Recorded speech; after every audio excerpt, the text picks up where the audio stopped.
أعوذ بالله من الشيطان الرجيم. بسم الله الرحمن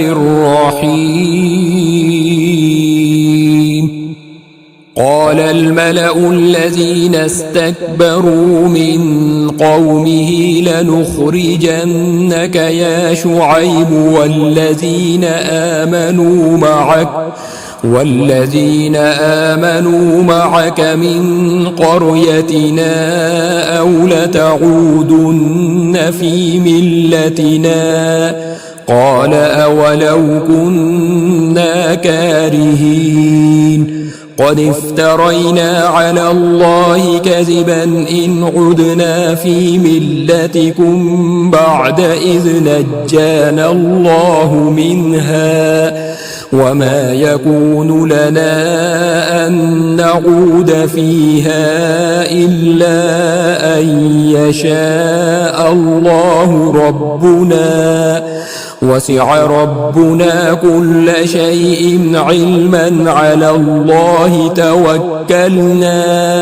ربنا افتح بيننا وبين قومنا بالحق وأنت خير الفاتحين. وقال الملأ الذين كفروا من قومه لئن اتبعتم شعيبا إنكم إذا لخاسرون فأخذتهم الرجفة فأصبحوا في دارهم جاثمين. الذين كذبوا شعيبا كأن لم يغنوا فيها الذين كذبوا شعيبا كانوا هم الخاسرين. فتولى عنهم وقال يا قوم لقد أبلغتكم رسالات ربي ونصحت لكم فكيف آسى على قوم كافرين. وما أرسلنا في قرية من نبي إلا أخذنا أهلها بالبأساء والضراء لعلهم يضرعون. ثم بدلنا مكان السيئة الحسنة حتى عفوا وقالوا قد مس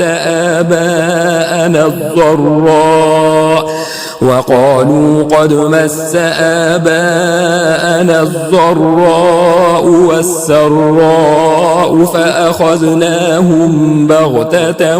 وهم لا يشعرون. ولو أن أهل القرى آمنوا واتقوا لفتحنا عليهم بركات من السماء والأرض ولكن كذبوا فأخذناهم بما كانوا يكسبون. أفأمن أهل القرى أن يأتيهم بأسنا بياتا وهم نائمون أوأمن أهل القرى أن يأتيهم بأسنا ضحى وهم يلعبون. أفأمنوا مكر الله فلا يأمن مكر الله إلا القوم الخاسرون. أولم يهد للذين يرثون الأرض من بعد أهلها أن لو نشاء أصبناهم بذنوبهم ونطبع على قلوبهم فهم لا يسمعون. تلك القرى نقص عليك من أنبائها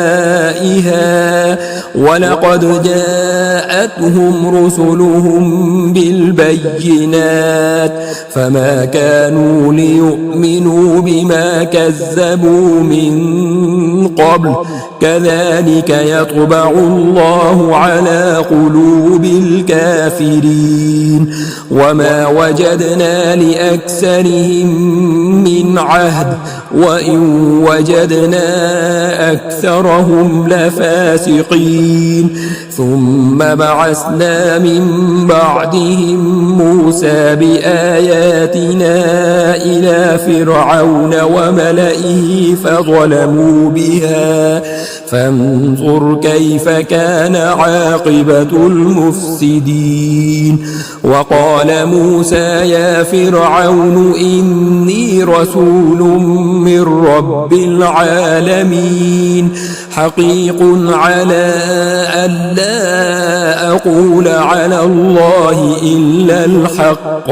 قد جئتكم ببينة من ربكم فأرسل معي بني إسرائيل قال إن كنت جئت بآية فأت بها إن كنت من الصادقين فألقى عصاه فإذا هي ثعبان مبين ونزع يده فإذا هي بيضاء للناظرين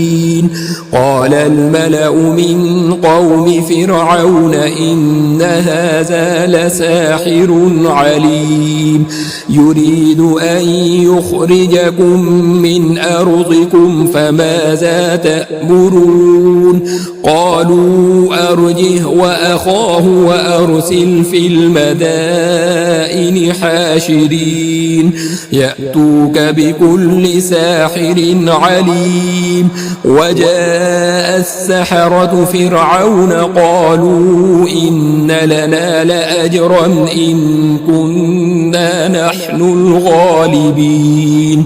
قال نعم وإنكم لمن المقربين قالوا يا موسى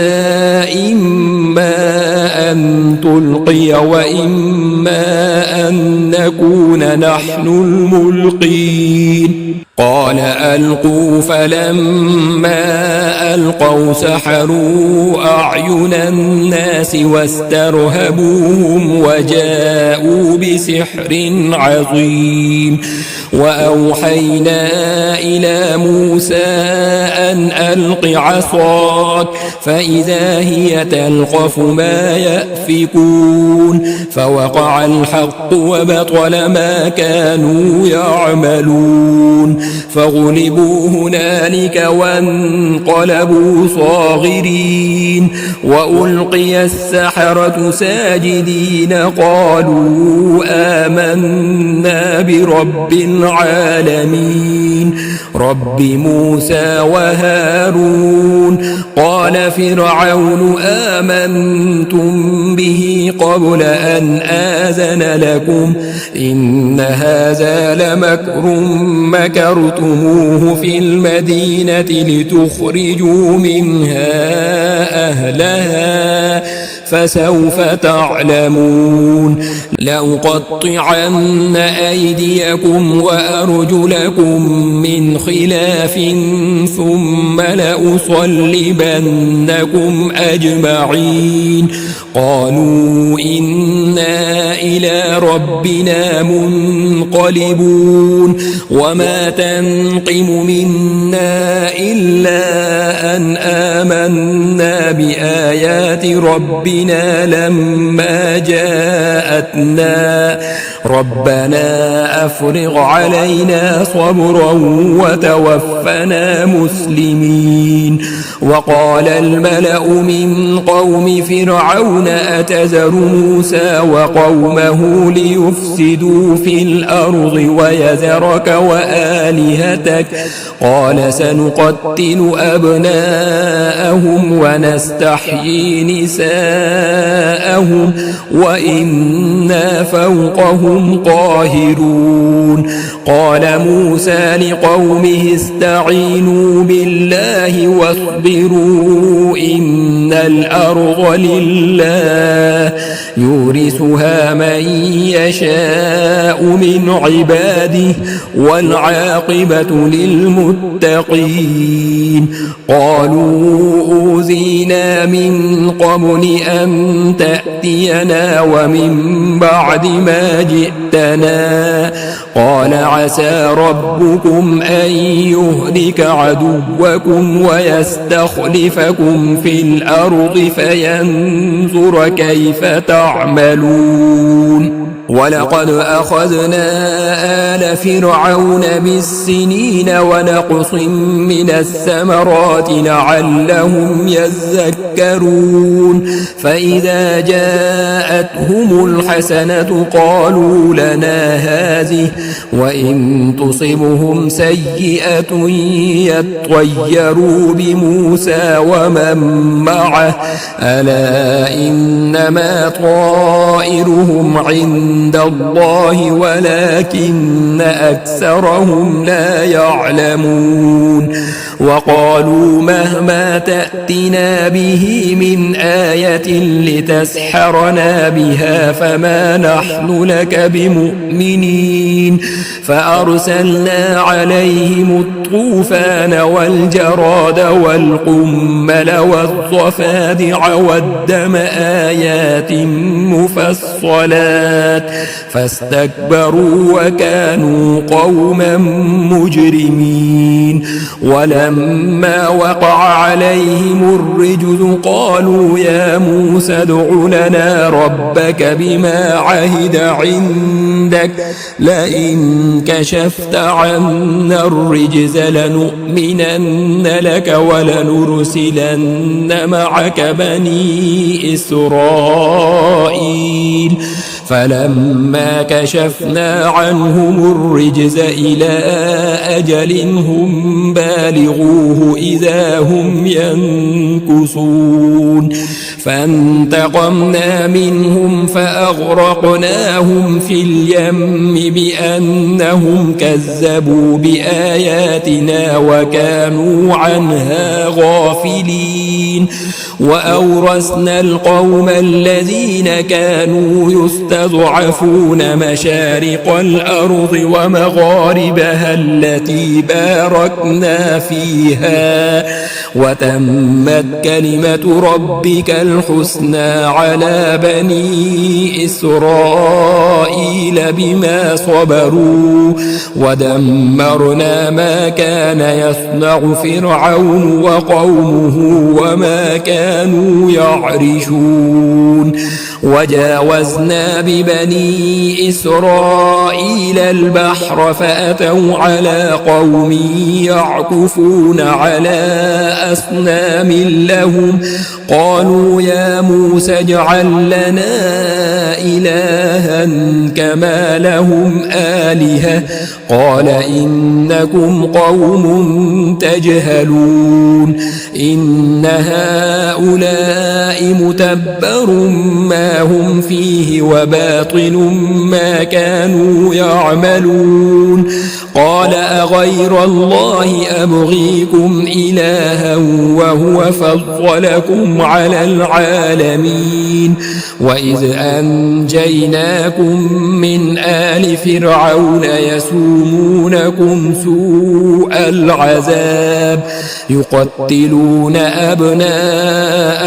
ويستحيون نساءكم وفي ذلكم بلاء من ربكم عظيم. وواعدنا موسى 30 ليلة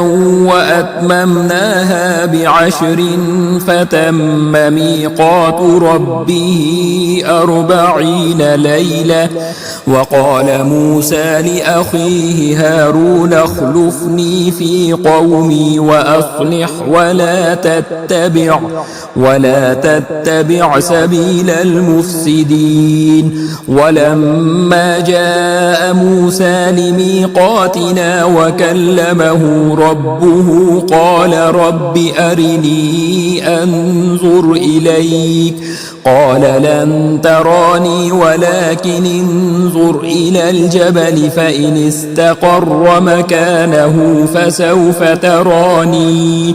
فلما تجلى ربه للجبل جعله دكا وخر موسى صعقا. فلما أفاق قال سبحانك تبت إليك وأنا أول المؤمنين. قال يا موسى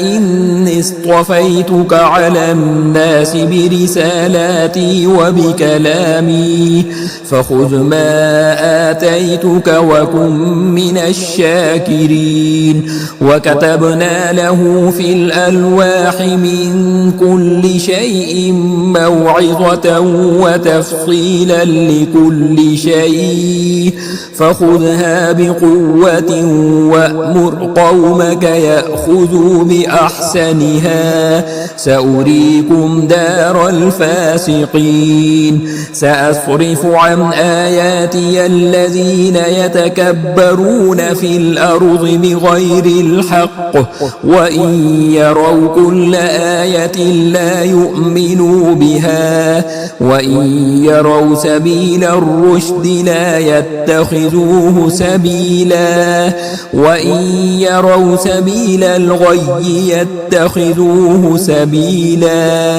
ذلك بأنهم كذبوا بآياتنا وكانوا عنها غافلين. والذين كذبوا بآياتنا ولقاء الآخرة حبطت أعمالهم هل يجزون إلا ما كانوا يعملون. واتخذ قوم موسى من بعده من حليهم عجلا جسدا له خوار ألم يروا أنه لا يكلمهم ولا يهديهم سبيلا اتخذوه وكانوا ظالمين. ولما سقط في أيديهم ورأوا أنهم قد ضلوا قالوا لئن لم يرحمنا ربنا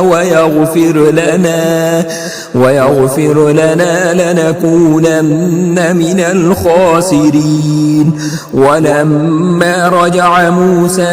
إلى قومه غضبان أسفا قال بئس ما خلفتموني من بعدي أعجلتم أمر ربكم وألقى الألواح وأخذ برأس أخيه يجره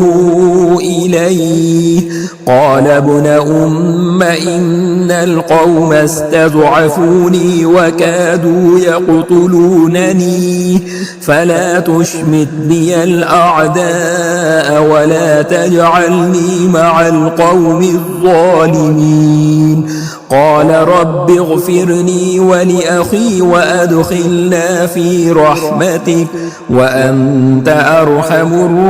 الراحمين. إن الذين اتخذوا العجل سينالهم غضب من ربهم وذلة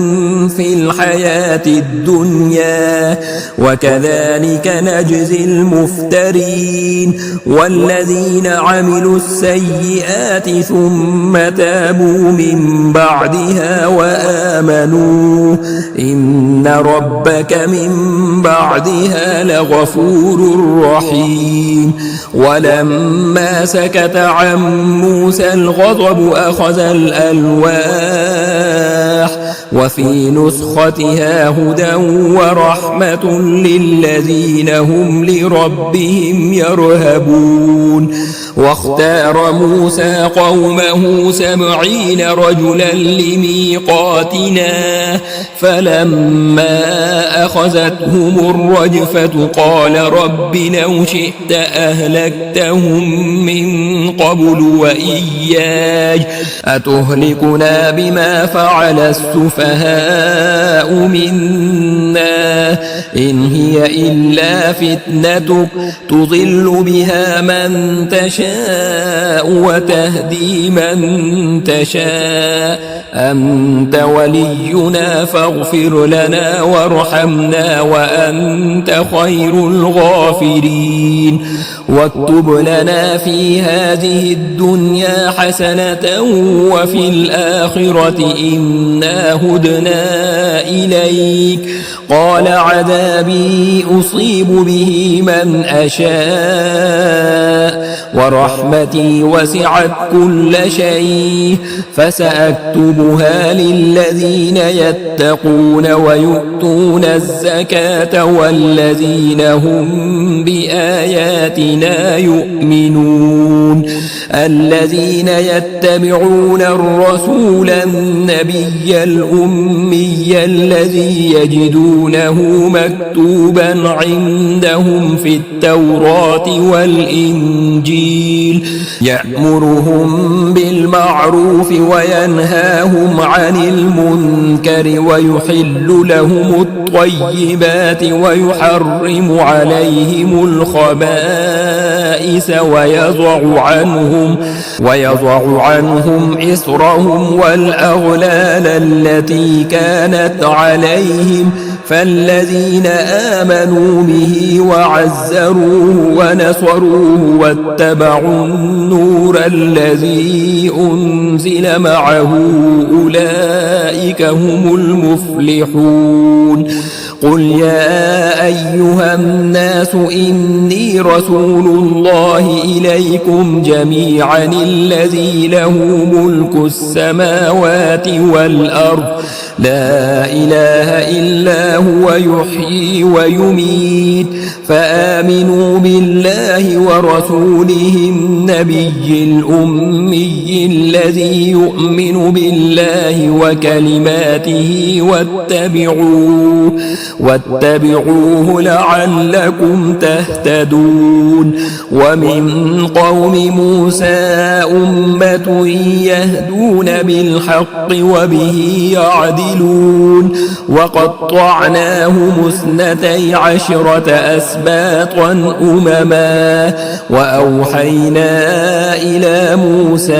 إذ استسقاه قومه أن اضرب بعصاك الحجر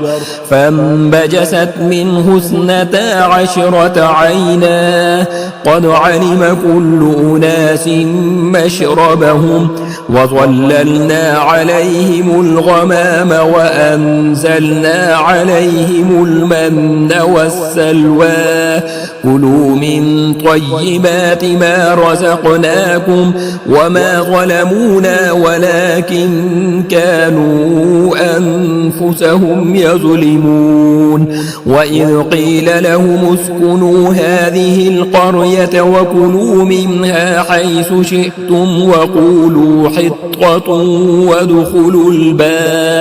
وادخلوا الباب سجدا نغفر لكم خطيئاتكم سنزيد المحسنين. فبدل الذين ظلموا منهم قولا غير الذي قيل لهم فأرسلنا عليهم رجزا من السماء بما كانوا يظلمون. واسألهم عن القرية التي كانت حاضرة البحر إذ يعدون في السبت إذ تأتيهم حيتانهم يوم سبتهم شرعا ويوم لا يسبتون لا تأتيهم كذلك نبلوهم بما كانوا يفسقون. وإذ قالت أمة منهم لم تعظون يخافون قوما الله مهلكهم أو معذبهم عذابا شديدا قالوا معذرة إلى ربكم ولعلهم يتقون فلما نسوا ما ذكروا به أنجينا الذين ينهون عن السوء وأخذنا الذين ظلموا بعذاب بئيس بما كانوا يفسقون فلما عتوا عما نهوا عنه قلنا لهم كونوا قردة خاسئين وإذ تأذن ربك ليبعثن عليهم إلى يوم القيامة من يسومهم سوء العذاب إن ربك لسريع العقاب وإنه لغفور رحيم وقطعناهم في الأرض أمما منهم الصالحون ومنهم دون ذلك وبلوناهم بالحسنات والسيئات لعلهم يرجعون فخلف من بعدهم خلف ورثوا الكتاب يأخذون عرض هذا الأدنى ويقولون سيغفر لنا وإن يأتهم عرض مثله يأخذوه ألم يؤخذ عليهم ميثاق الكتاب ألا يقولوا على الله إلا الحق ودرسوا ما فيه والدار الآخرة خير للذين يتقون أفلا تعقلون والذين يمسكون بالكتاب وأقاموا الصلاة إنا لا نضيع أجر المصلحين وإذ نتقنا الجبل فوقهم كأنه ظلة وظنوا أنه واقع بهم خذوا ما آتيناكم بقوة واذكروا ما فيه لعلكم تتقون وإذ أخذ ربك من بني آدم من ظهورهم ذريتهم وأشهدهم على أنفسهم ألست بربكم قالوا بلى شهدنا أن تقولوا يوم القيامة إنا كنا عن هذا غافلين أو تقولوا إنما أشرك آباؤنا من قبل وكنا ذرية من بعدهم أفتهلكنا بما فعل المبطلون وكذلك نفصل الآيات ولعلهم يرجعون واتل عليهم نبأ الذي آتيناه آياتنا فانسلخ منها فأتبعه الشيطان فكان من الغاوين ولو شئنا لرفعناه بها ولكنه أخلد إلى الأرض واتبع هواه فمثله كمثل الكلب إن تحمل عليه يلهث أو تتركه يلهث ذلك مثل القوم الذين كذبوا بآياتنا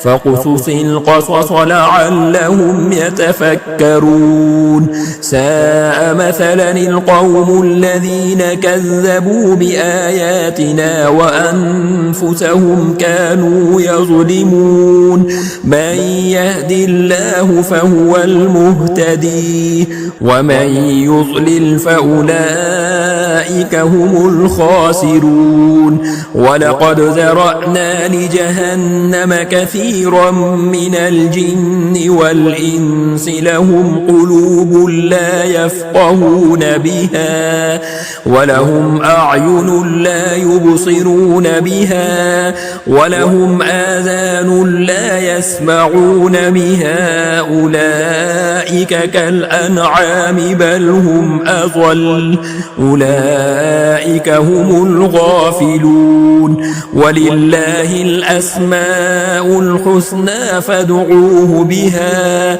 وذروا الذين يلحدون في أسمائه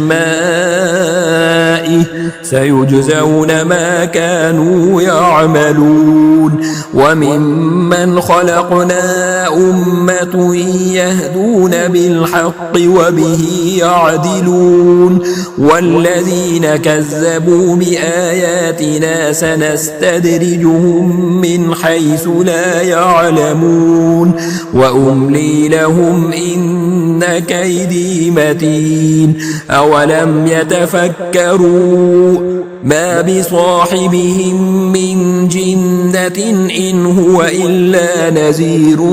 مبين أولم ينظروا في ملكوت السماوات والأرض وما خلق الله من شيء وأن عسى أن يكون قد اقترب أجلهم فبأي حديث بعده يؤمنون من يضلل الله فلا هادي له ويذرهم في طغيانهم يعمهون يسألونك عن الساعة أيان مرساها قل إنما علمها عند ربي لا يجليها لوقتها إلا هو ثقلت في السماوات والأرض لا تأتيكم إلا بغتة يسألونك كأنك حفي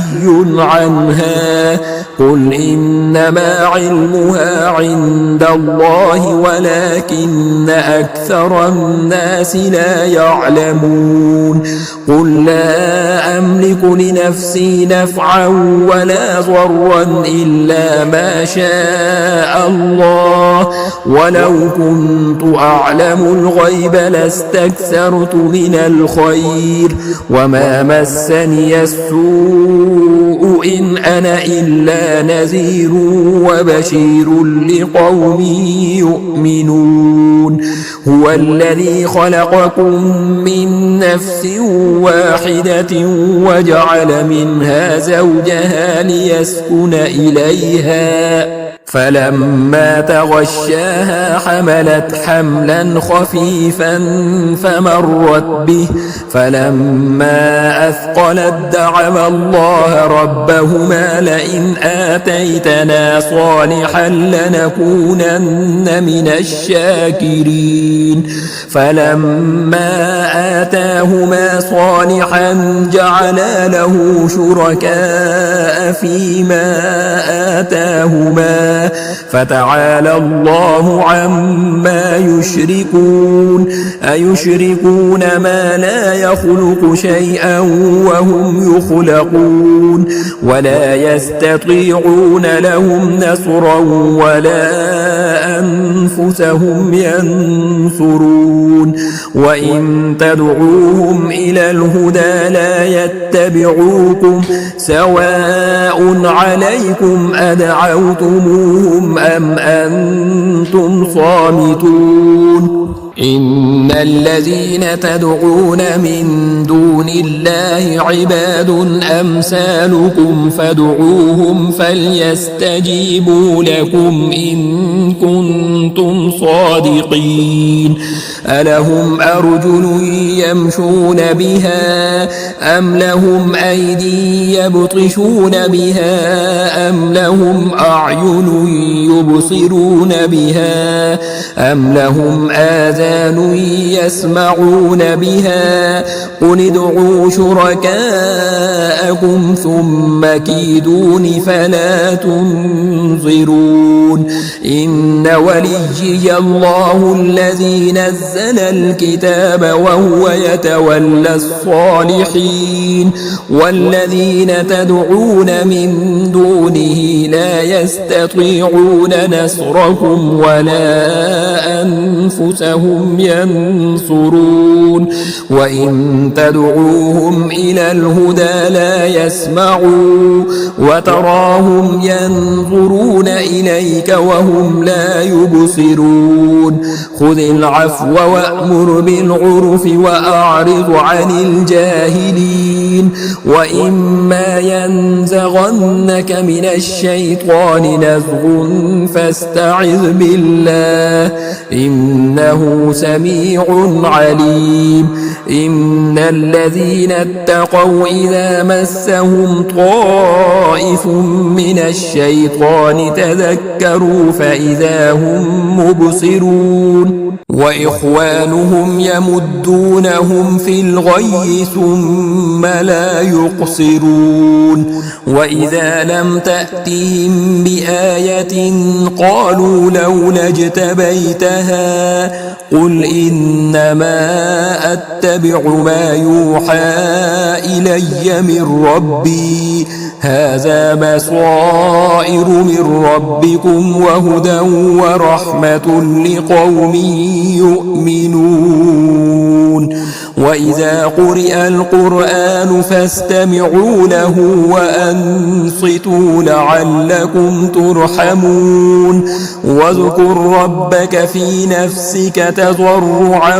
وخيفة ودون الجهر من القول بالغدو والآصال ولا تكن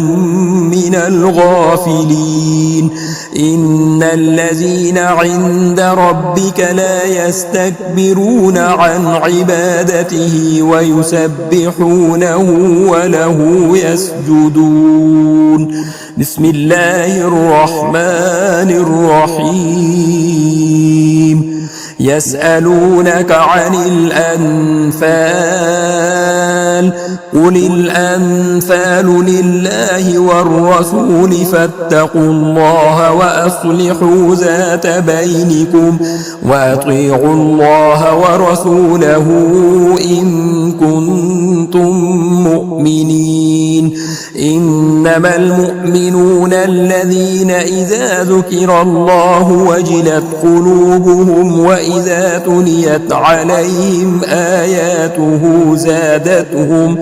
زادتهم إيمانا وعلى ربهم يتوكلون الذين يقيمون الصلاة ومما رزقناهم ينفقون أولئك هم المؤمنون حقا لهم درجات عند ربهم ومغفرة ورزق كريم كما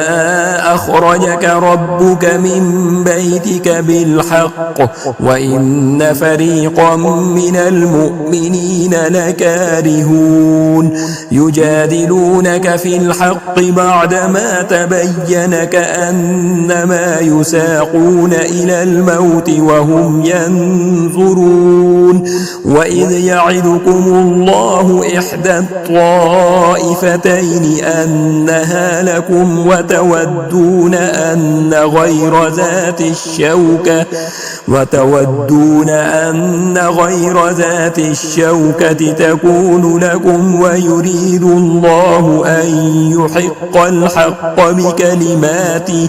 ويقطع دابر الكافرين ليحق الحق ويبطل الباطل ولو كره المجرمون إذ تستغيثون ربكم فاستجاب لكم أني ممدكم ب1000 من الملائكة مردفين وما جعله الله إلا بشرى ولتطمئن به قلوبكم وما النصر إلا من عند الله إن الله عزيز حكيم إذ يغشيكم النعاس أمنة منه وينزل عليكم من السماء ماء ليطهركم به ويذهب عنكم رجز الشيطان وليربط على قلوبكم ويثبت به الأقدام إذ يوحي ربك إلى الملائكة أني معكم فثبتوا الذين آمنوا سألقي في قلوب الذين كفروا الرعب فاضربوا فوق الأعناق واضربوا منهم كل بنان ذلك بأنهم شاقوا الله ورسوله ومن يشاقق الله ورسوله فإن الله شديد العقاب ذلكم فذوقوه وأن للكافرين عذاب النار يا أيها الذين آمنوا إذا لقيتم الذين كفروا زحفا فلا تولوهم الأدبار ومن يولهم يومئذ دبره إلا متحرفا لقتال أو متحيزا إلى فئة فقد باء بغضب من الله ومأواه جهنم وبئس المصير فلم تقتلوهم ولكن الله قتلهم وما رميت إذ رميت ولكن الله رمى وليبلي المؤمنين منه بلاء حسنا إن الله سميع عليم ذلكم وأن الله موهن كيد الكافرين إن تستفتحوا فقد جاءكم الفتح وإن تنتهوا فهو خير لكم وإن تعودوا نعد ولن تغني عنكم فئتكم شيئا ولو كثرت وأن الله مع المؤمنين يا أيها الذين آمنوا أطيعوا الله ورسوله ولا تولوا عنه وأنتم تسمعون ولا تكونوا كالذين قالوا سمعنا وهم لا يسمعون إن شر الدواب عند الله الصم البكم الذين لا يعقلون ولو علم الله فيهم خيرا لأسمعهم ولو أسمعهم لتولوا وهم معرضون يا أيها الذين آمنوا استجيبوا لله وللرسول إذا دعاكم لما يحييكم واعلموا أن الله يحول بين المرء وقلبه وأنه إليه تحشرون واتقوا فتنة لا تصيبن الذين ظلموا منكم خاصة واعلموا أن الله شديد العقاب واذكروا إذ أنتم قليل مستضعفون في الأرض تخافون أن يتخطفكم الناس فآواكم وأيدكم بنصره ورزقكم من الطيبات لعلكم تشكرون يا أيها الذين آمنوا لا لا تخونوا الله والرسول وتخونوا أماناتكم وأنتم تعلمون. واعلموا أنما أموالكم وأولادكم فتنة وأن الله عنده أجر عظيم. يا أيها الذين آمنوا إن تتقوا الله يجعل لكم فرقانا ويكفر عنكم سيئاتكم ويغفر لكم والله ذو الفضل العظيم. وإذ يمكر بك الذين كفروا ليثبتوك أو يقتلوك أو يخرجوك ويمكرون ويمكر الله والله خير الماكرين. وإذا تتلى عليهم آياتنا قالوا قد سمعنا لو نشاء لقلنا مثل هذا إن هذا إلا أساطير الأولين. وإذ قالوا اللهم إن كان هذا هو الحق من عندك فأمطر علينا حجارة من السماء أو ائتنا بعذاب أليم. وما كان الله ليعذبهم وأنت فيهم وما كان الله معذبهم وهم يستغفرون. وما لهم ألا يعذبهم الله وهم يصدون عن المسجد الحرام وما كانوا أولياءه إن أولياءه إلا المتقون ولكن أكثرهم لا يعلمون. وما كان صلاتهم عند البيت إلا مكاء وتصدية فذوقوا العذاب بما كنتم تكفرون. إن الذين كفروا ينفقون أموالهم ليصدوا عن سبيل الله فسينفقونها ثم تكون عليهم حسرة ثم يغلبون والذين كفروا إلى جهنم يحشرون. ليميز الله الخبيث من الطيب ويجعل الخبيث بعضه على بعض فيركمه جميعا فيجعله في جهنم أولئك هم الخاسرون. قل للذين كفروا إن ينتهوا يغفر لهم ما قد سلف وإن يعودوا فقد مضت سنة الأولين. وقاتلوهم حتى لا تكون فتنة